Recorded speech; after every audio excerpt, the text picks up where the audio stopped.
So I welcome all of you to today evening's talk on personal management mantra. I'm grateful to the organizers of the Yoga Center for allowing this opportunity and for all of you to also come here. And I'll be speaking on the topic of productivity in activity through spirituality. I would like to begin with a small experiment. So we'll be handing all of you a set of matchsticks. Yes. Where are these? Yeah. So what is to be done is, there are 6 matches. I'm going to talk about how spirituality can expand our perceptions. So what is to be done with these matches is, we have to, if possible, make 4 triangles with these matches. So there are 6 matches there.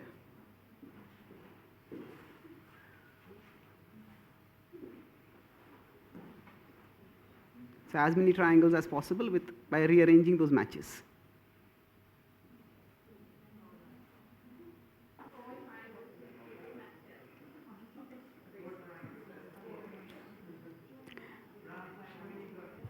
So any ideas?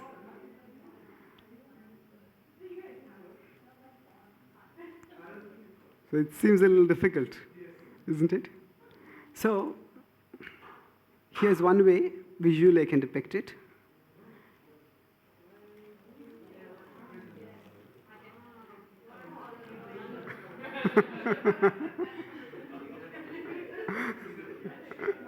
If you go it vertically, then we can make it. So think in a higher dimension. We think of triangles, we think of flat triangles. But if you think in terms of pyramid, then it's possible.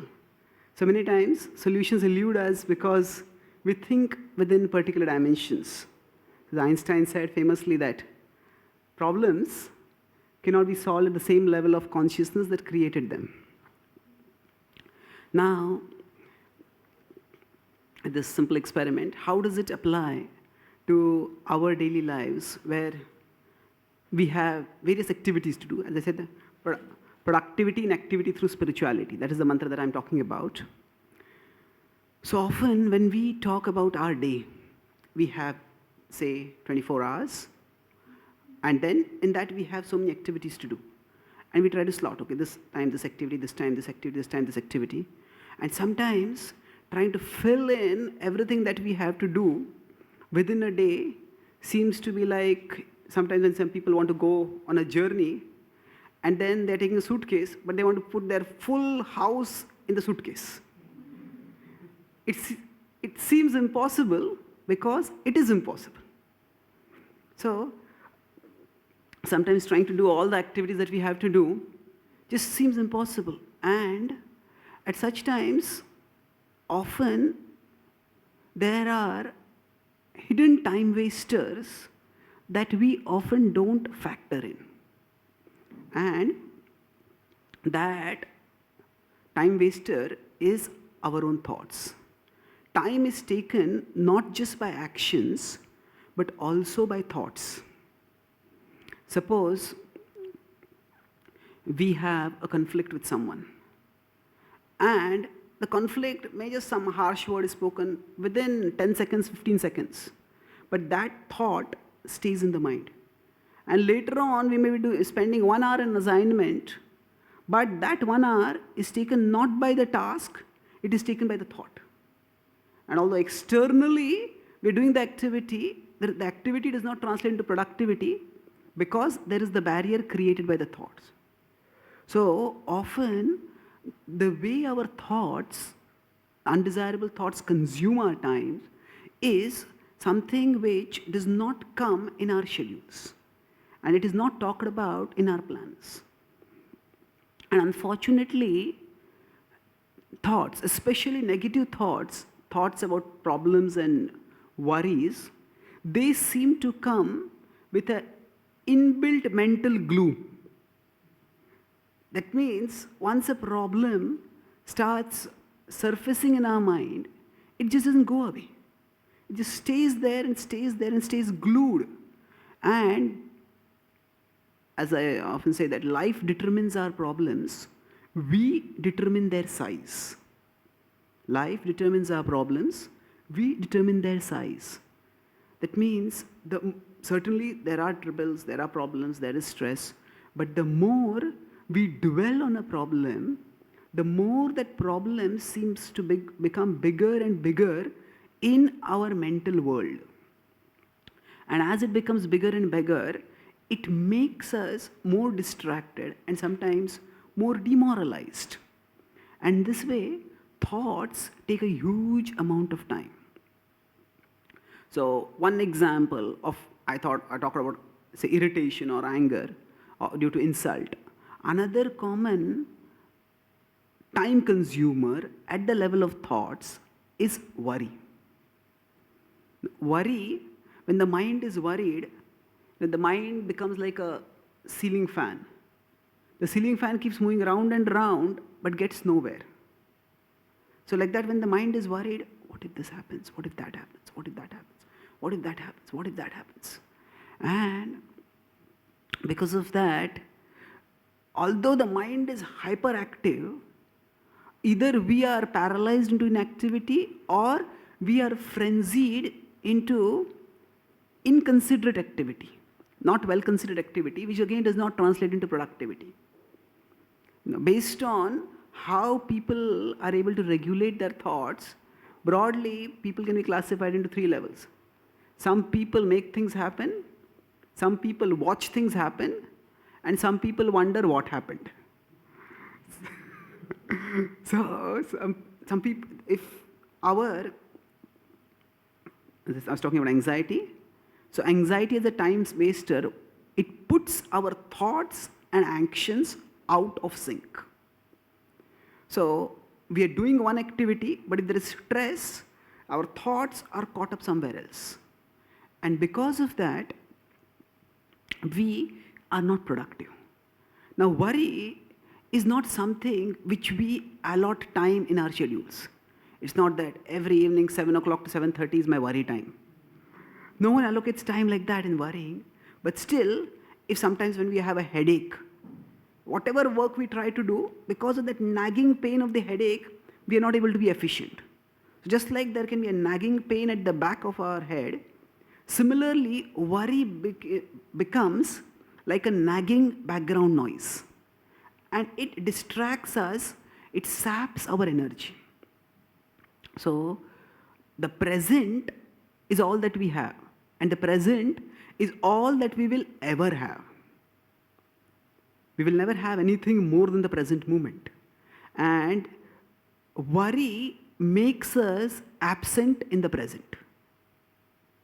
Worry makes us absent in the present. It puts our thoughts elsewhere. Now, certainly problems have to be dealt with, but the only time we will have to deal with any problem is in the present. And worry usually is not about the task at hand. Because when we have a task at hand and we are doing something about it, we have a sense of control, we have a sense of purpose, and there's a feeling that I'm doing something constructive. But usually worry is about the things which we are not doing anything about right now. And worry saps our energy in 2 ways, among many. First is when I'm doing something, worry makes me worry about something else about which I'm not doing right now. And that way, I underperform in what I'm doing right now. And because I underperform, this creates complexities.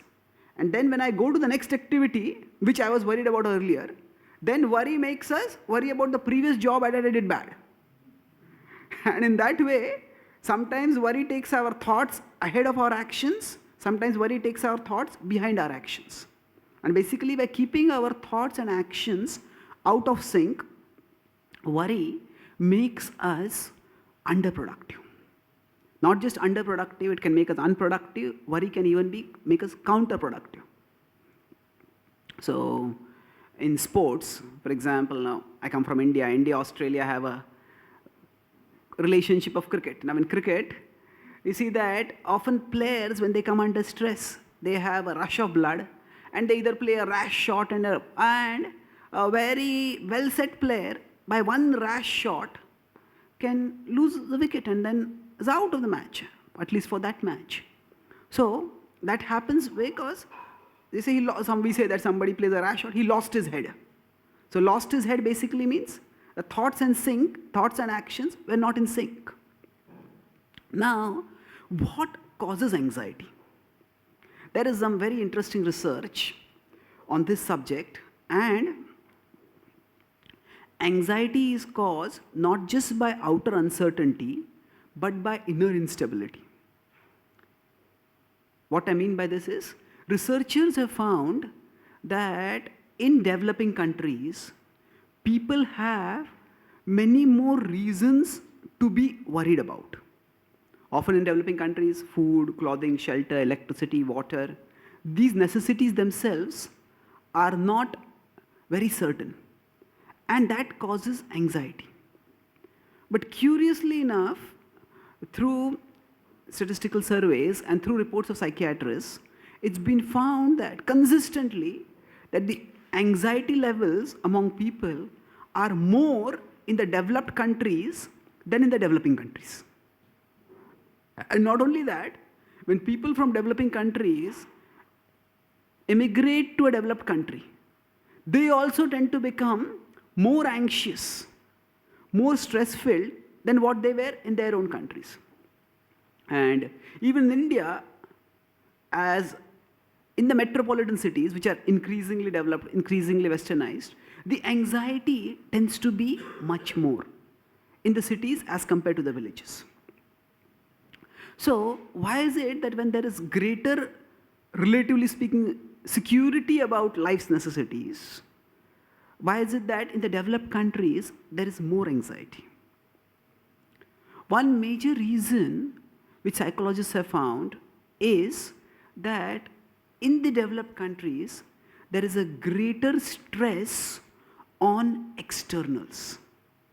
That means that a person's sense of identity, of self-identity and self-worth is wedded to externals a lot. That means if I'm going to purchase a new dress, say I decide to purchase a new jeans. If a new jeans is just a dress item, then there is not much worry about it. But if a jeans is also a statement of who I am, it's a status symbol. Then in a status-driven society, every single action that we do becomes very weighty. So psychologists did survey and they found that in a simple activity, say if a person enters at the movie theater and then comes and sits on a particular seat in the movie theater. So, as compared to Indians and Americans, in this simple activity, it was found that Americans felt that they had done double the number of decisions as Indians had done. So for example, if we go to a theater, which ticket should I purchase? What will people think about which ticket I purchase? If I'm going to sit in a seat, which seat should I sit on? And if I am with two people, if I am a person, should I sit on the left or should I sit on the right? So every small thing, when it is made into a big thing, then the mind no longer has energy to deal with the big things. So stress, when I'm saying that it is not just a result of outer uncertainty, it is a result of inner instability. That means the mental energy gets exhausted over small things. And because of that, the mind, after it runs through its capacity, then it gets heated, it gets stressed. So our mental energy is often lost on small things. To keep small things small is a big thing. To keep small things small is a big thing. And in a status-driven culture, small things are not kept small, they are made very big. So how does this apply to our discussion on productivity? We have certain work to do, certain tasks to complete. And if our mental energy could be focused on the tasks at hand, then the productivity would increase much more. It's as if we are using a computer. And if in the computer there are viruses, then no matter how well I work on the computer, the output is not going to come because the viruses are going to delete whatever work I do. So the output will not come. Between the input and the output in the computer, the viruses will cause an impediment which will damage the output. So like that, our mind, we have certain desires, we have certain aspirations, we have certain talents, we have certain targets. And based on these, the input comes in. And then our performance, our productivity is the output. Now, in between the two is the mind. And if the mind is contaminated with virus-like thoughts. Now, viruses have multiple characteristics. The term virus is used both for biological entities which cause diseases, and they are also used for software programs. Now, although in constitution, in composition, these two viruses are of different nature, but in consequence, both have a similar effect. Just as viruses damage the body, similarly, the germs, the viruses, the microscopic viruses, which are biological entities that damage the biological body. Similarly, the electronic viruses, which are there in the software, they damage the electronic structure of the machine. So similarly, there are psychological viruses. We extend the virus as a metaphorical term further. Our own thoughts act as viruses. In the body, there is growth, which is a normal, natural, and desirable function. A small baby is, in the conception, just one tiny microscopic cell. And from that baby, by the process of growth, all of us have come about with our millions of cells in our body. Now, this has happened by a process of normal, natural, desirable growth. In the body, there is another kind of growth, that is the growth of cancer. The defining difference between cancerous growth and healthy growth is a lack of proportion, a lack of context. When the body grows normally, all the parts in the body grow in a proportionate, harmonious way. Whereas when there is cancer, then cancerous cells grow without any regard to the host in which they are growing. And although growth is normal, natural, desirable, growth which is disharmonious with its context, with its host organism, that is dangerous. It can be fatal. So quite often, if our thoughts are not disciplined, if we don't have means to discipline our thoughts, then thoughts can grow like cancers. And growth for growth's sake. When the body there is growth for the overall increase in the functionality of the body. But growth only for growth's sake. That is the defining characteristic of cancer. And it damages others. So often, the thoughts, if they are not disciplined, then we have one problem, and that problem stays in the mind and it grows. And it grows till a person just breaks down. In India, I suppose it's in Australia also, in India the pressure for education is huge. The competition for education is not just a matter of getting a good career, but education is a huge matter of prestige. So, in one of the colleges where I conduct seminars, there was a girl. She was in medical college. They had 8 semesters. 7 semesters, she had come first in her class. Not just among the toppers, the topper. And in the final exam also, it was the last exam of her career, she studied very well, and she had all the preliminary exams, she had done very well, and she was well on track to being the topper. But somehow, she got the anxiety. What if I don't come a topper? And that one thought grew and grew and grew and grew.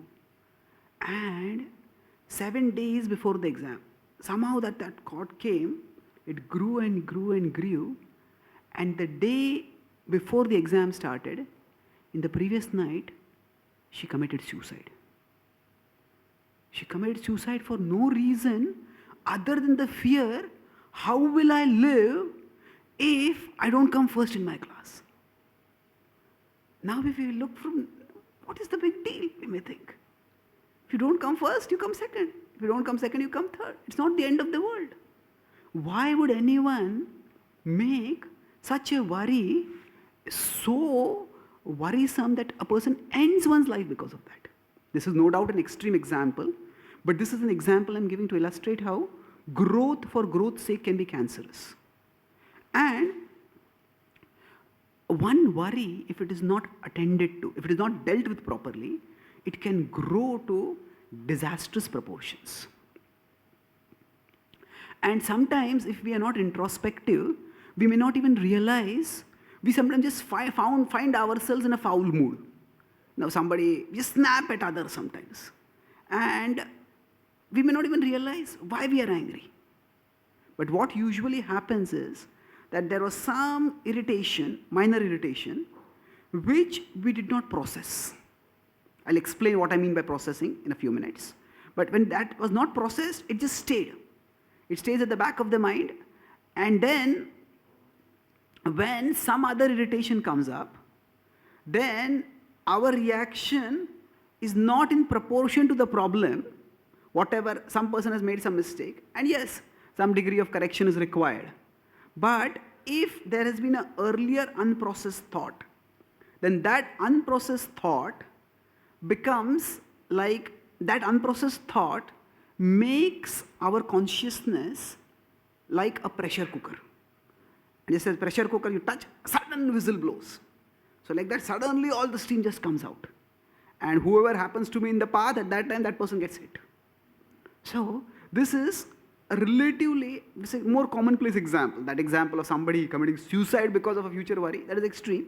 But we letting some irritation carry over, say we have some relationship issue at home, and then we come to job and then we snap at someone at the job, or we have some problem at the job and we go home and then we snap at our family members, although what the problem specifically they may have caused is very small.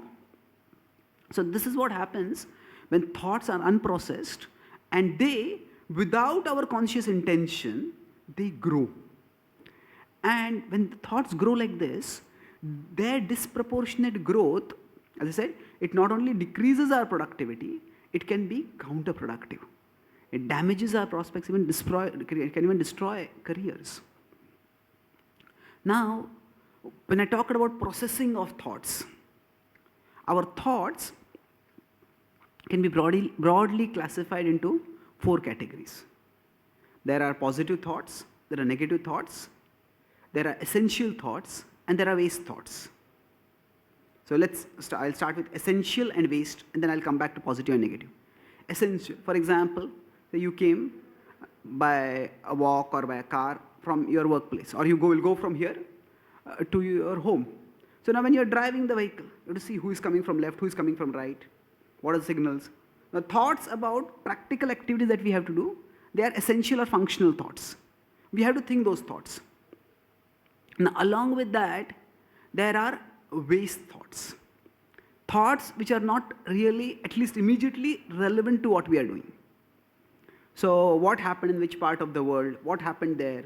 So often there is gossip, which is largely a source of waste thoughts. Information is useful, but information without any context or without any purpose can often just take up space in our head. And that can waste our energy.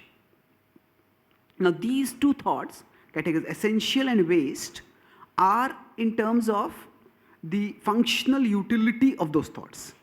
The other 2 categories I'm going to talk about is positive and negative are in terms of their effect on us.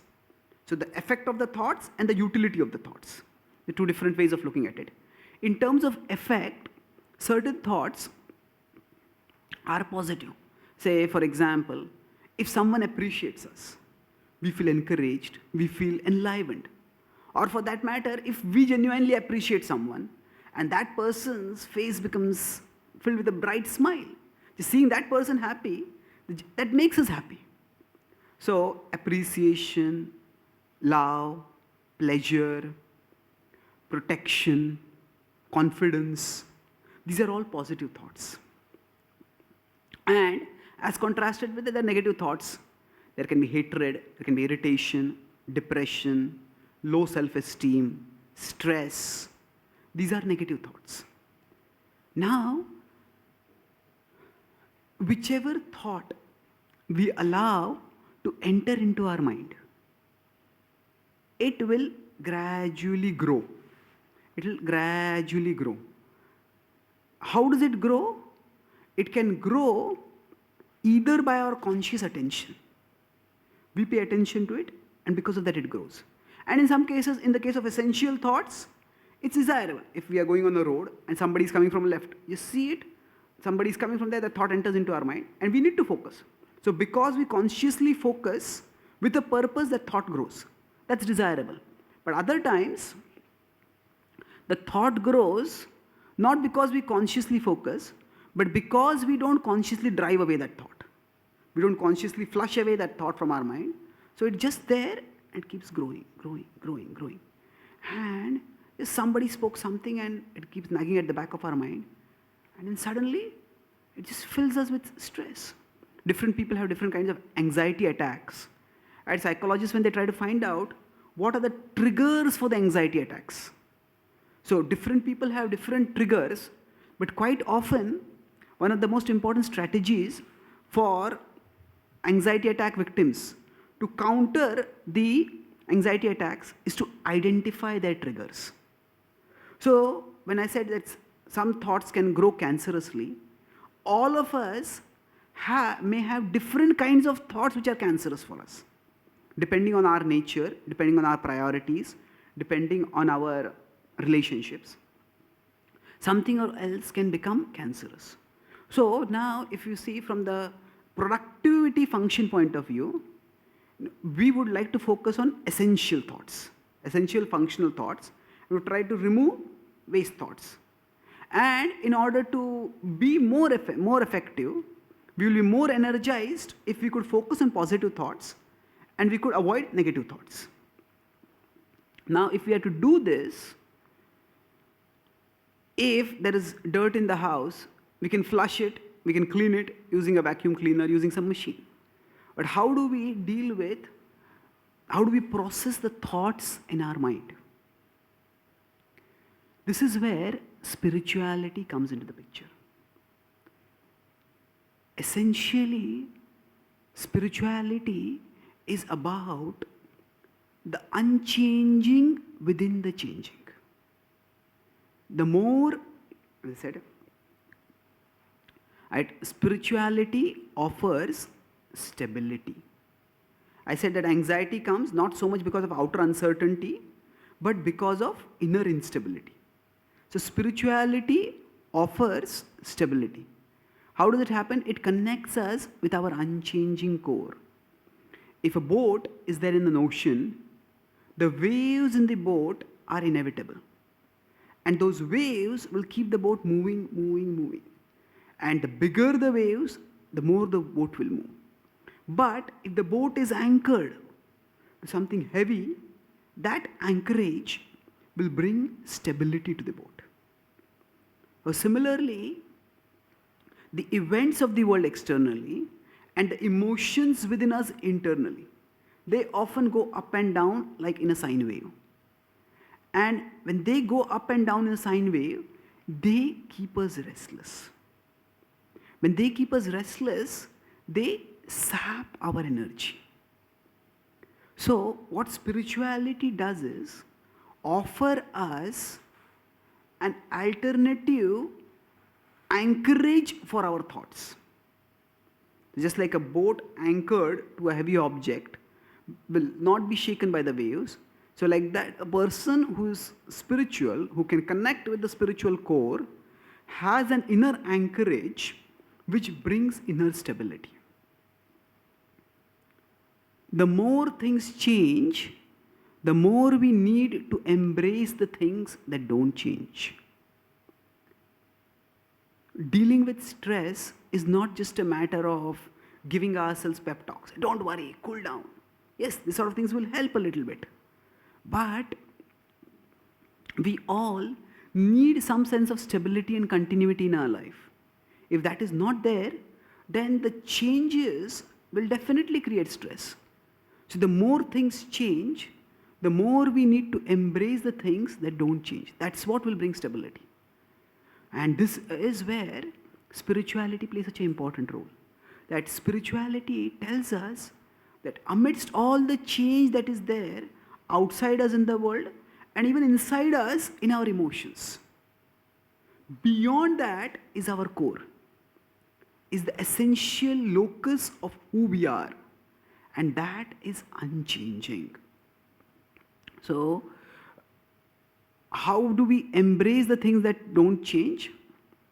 So, techniques for linking with the unchanging, there is yoga, meditation, mantra. I'll talk about all three of these briefly.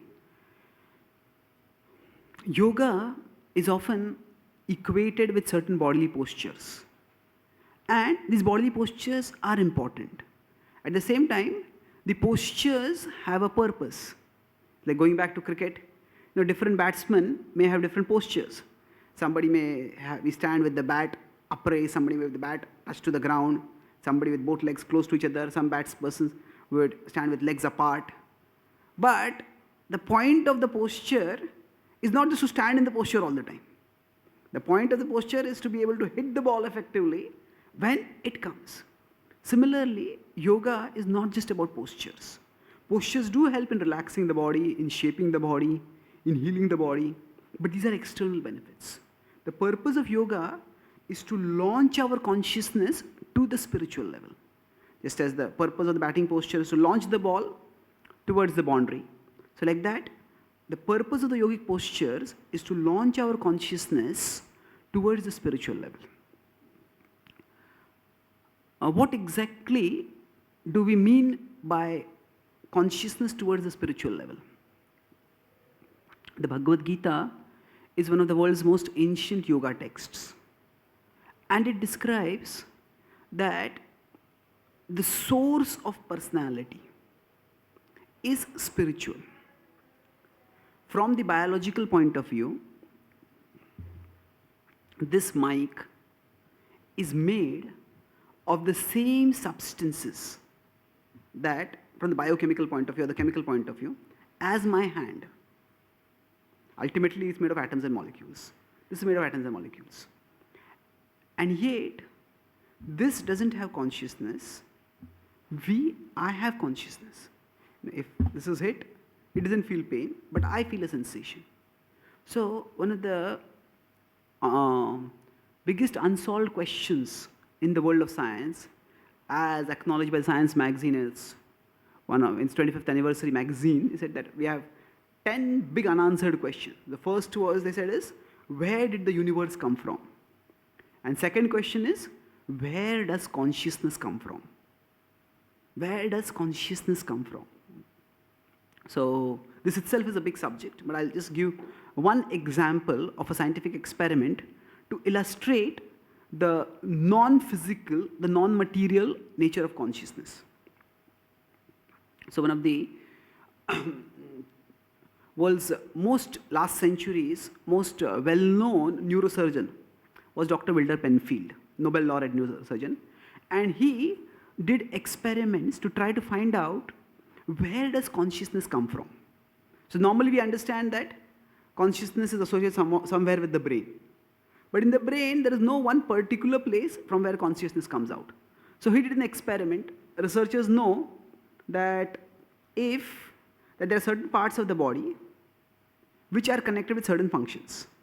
So there is a motor nervous system which is connected with movements of hands and legs. Gustatory cortex is connected with the taste, like that. So now the brain, if we put electrodes into it and activate it, then, so he had a subject, and he told the subject, raise your hand. The subject raised the hand. He said, what happened? He said, I raised my hand. Okay, put your hand down. Put his hand down. And now using electrodes put in the head, he activated the exact same area of the brain. And hand went up. What happened? He said, my hand went up. Okay. Did you raise the hand? He said, no. I didn't raise the hand. You raised the hand. So, now, he did this with various parts of the brain on various patients, and he found that in each case, when the first time, when the subject was asked to raise, the subject said that I am the doer of the action. In the second case, the subject said that I am the observer of the action. Now what this means is that if I have a computer, it's my computer, and there's a printer attached to it, and I give the print command. When I give the print command, the printer's hand will start moving, and printing will happen. Now, if you come near my computer, and you press the print command, the same thing will happen.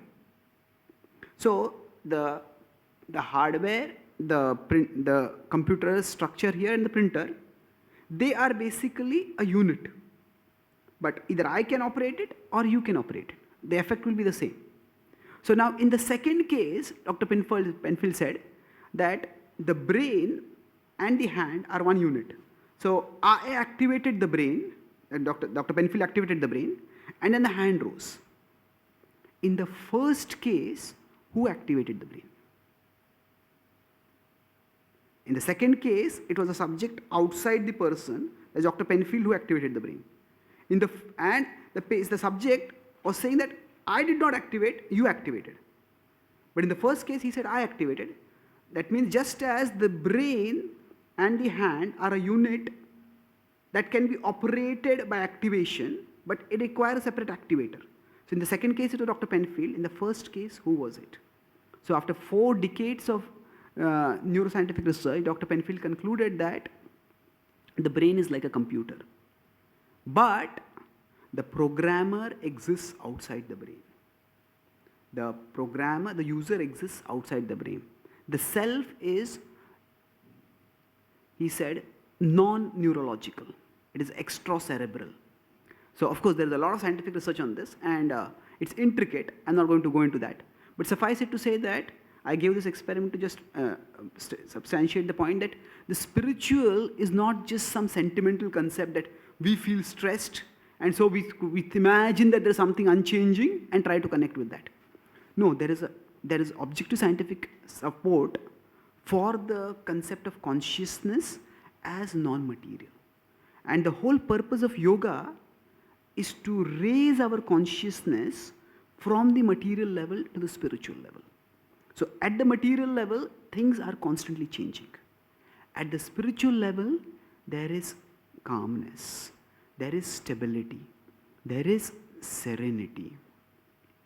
And the more we can connect with the spiritual level, just like here he said that you use the sticks in a vertical dimension.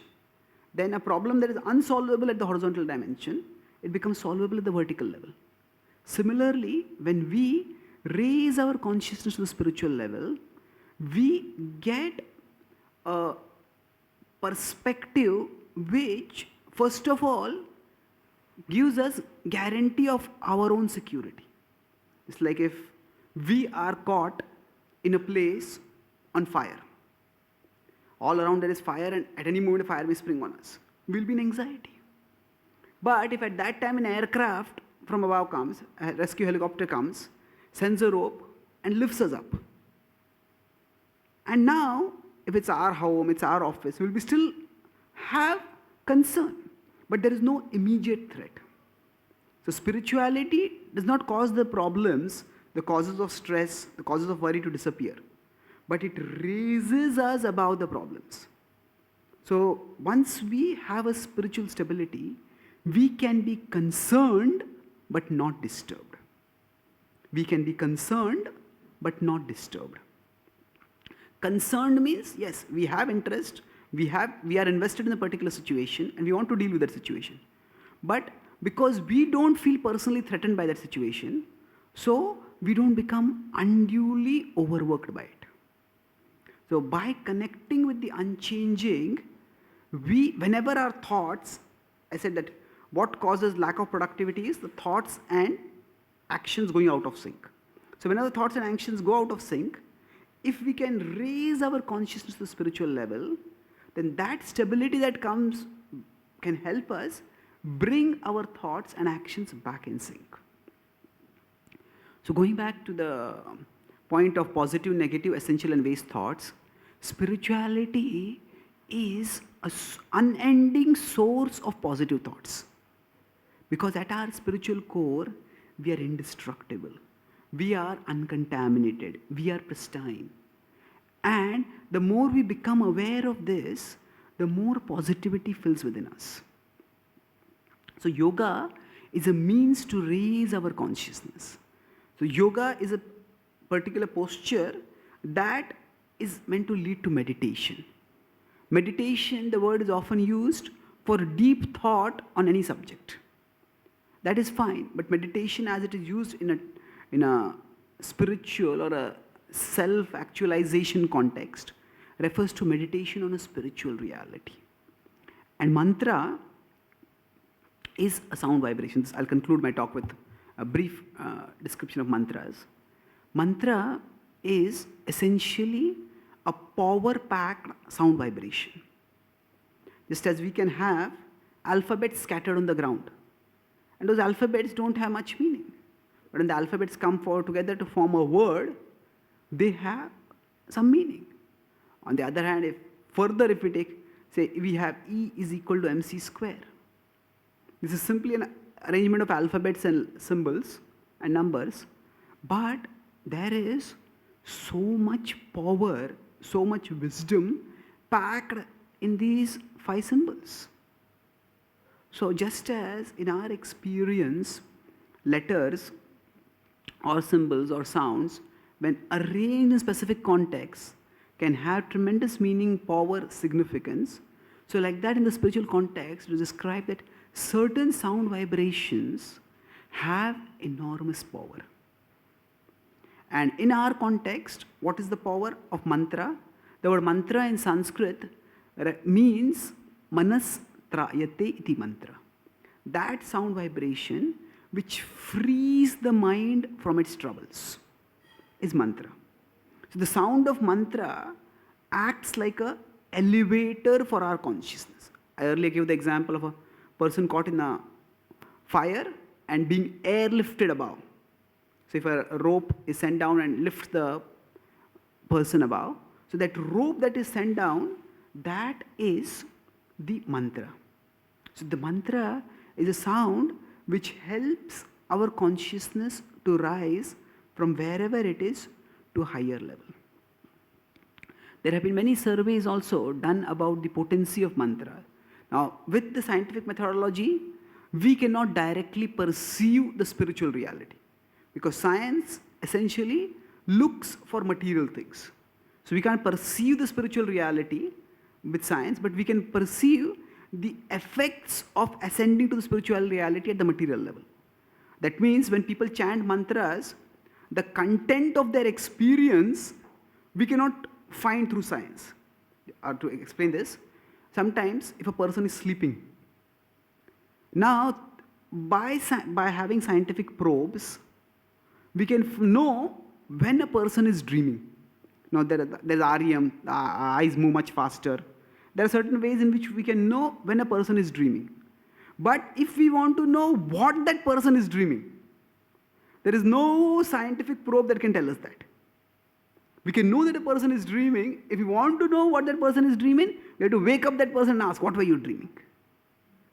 So from the external, when a person is dreaming, we can discern the physiochemical effects of that. And by that, we can understand that a dream is happening. But the content of the dream, we cannot verify through science. Because science doesn't deal with consciousness directly. It can point towards it. Similarly, with meditation, with mantra, we cannot verify through science what is the content of that experience, whether that content is real or not. But what we can verify is the effect. So it has been found, there have been many different researches done by different scientists. So one of the researches, here I am keeping the talk very non-technical, that's why I'm not going into specific quotes and statistics, but most of you, if you want, on my website the information is there, and even if you Google, you will find most of the things that I'm talking about. So what researchers did is that they divided patients into 3 groups. One was all patients had some sickness, So one was they asked them to just take the normal treatment. Second, they told them to chant some mantra which is considered a sacred sound in some spiritual tradition. And third case, they asked them to chant some sound which they just liked. And every day for 25 minutes, do this. And when they compared these three studies, the result they found was that in the first case, the normal treatment went on, as was expected. In the second case, there's a dramatic improvement in the health recovery. And in the third case, there was only marginal improvement. Third case means where people chanted some thought that they just like to think about. And in the second case, where people chanted some specific mantra. So here, what exactly is happening? We don't know by chanting mantra what people experience, but the effect of the experience we can see. And people in many big companies in various parts of the world, often they are finding that meditation, or what sometimes is called as power breaks, different terms used in different cultural contexts, help people to become more productive. So what exactly does meditation do? It connects us with the unchanging side of ourselves. And there are various ways of meditation. Mantra meditation is, in the yoga tradition that I belong to, recommended as the most efficacious, most easy way. Because in normal meditation, it's like we have to direct our thoughts. Whereas in mantra meditation, the mantra becomes a pathway along which to move our thoughts. So if we have to make our own road and move through some terrain, it is much more difficult than if there is a road laid out and we move along that road.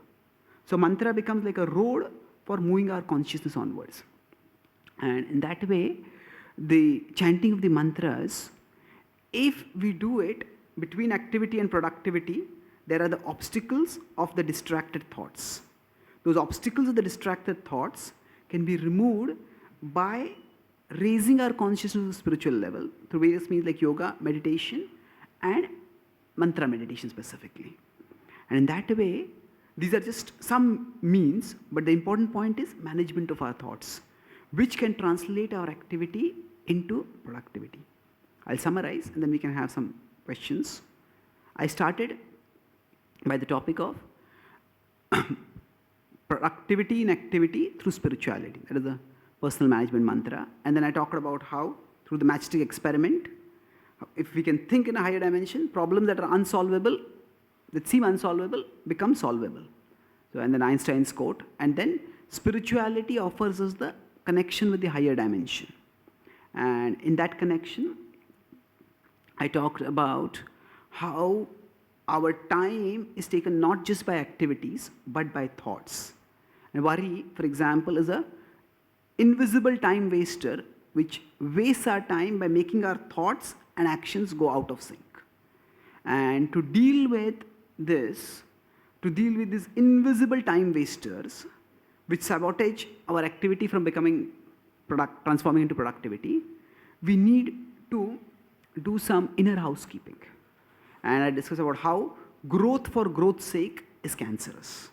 How problems seem to have a mental glue by which they stay and they grow rather than they going away. And spirituality, then we discussed for a thought processing, we can classify our thoughts from their functionality point of view into essential and waste, and from their effect on us from the positive and negative. So spirituality helps us to streamline our thoughts so that we focus on essential and positive thoughts, and we can flush out of our consciousness waste and negative thoughts. And how does spirituality do this? By connecting us with our unchanging side.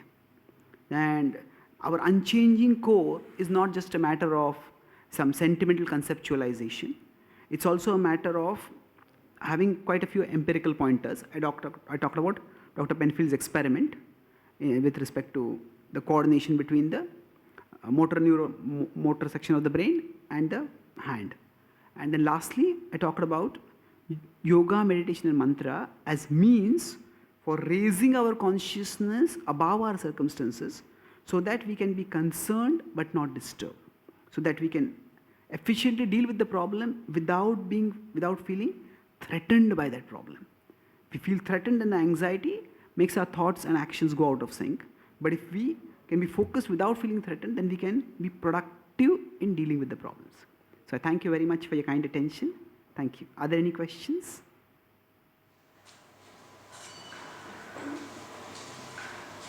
I think like we're talking about our work. What we normally feel that we learn a different concept. Like today we learned about this concept, and we've done a lot of leadership training in the past.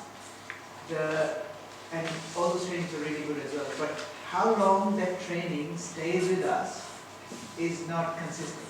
So we are really happy we learn something, we apply, it works, sometimes it doesn't work. How do we make sure that what we learn from training sessions and stuff, that stays with us so that we can implement it again and again? Because it seems to be like, I get really pumped after the training goes and stuff, and after some time, after 2 weeks time, it all goes away. So how can we ensure that things that we learn, we can implement it consistently? Yeah. So how do we ensure that things we learn we can implement it, don't get lost? As they say, use it or lose it. So I would say that the Bhagavad Gita's approach to yoga is not at all dogmatic. It is invitational and experiential. What the Bhagavad Gita says is pratyaksha-avagamam dharmyam susukham kartumavvyam. It says that this is a process that can be practically experienced. Pratyaksha-avagam, direct experience. So if we hear something and if we try it out, and we try it out for some time and check whether it works. And after it works, also, we may feel inspired to do it for some time. But somehow, even things that work are taken away by our other work. So that's how often something which is useful we learn, we lose that. So it's important as much as possible to try to have the company of those who are trying something which we want to try. Because then we can become something akin to spiritual explorers. Explorers in the territory of consciousness. So, okay, just as we may have heard some adventure stories, somebody climbs the top of Mount Everest, or somebody goes to Antarctica. So if people are going together, they exchange their reports. Okay, I went this way, this is what happened, this is what happened, this is what happened. And then they can, so like that, if we have some friends with whom we try things out, then that sharing of our experiences and sharing of our epiphanies, it has a synergistic and symbiotic effect. And then not only does the learning become deeper, but it lasts longer. It becomes more transformational. So first by trying it, and ideally trying it with a few other friends, or making friends with those who are also trying it, that can help us to benefit in a sustainable and transformational way with that knowledge. Okay? Thank you.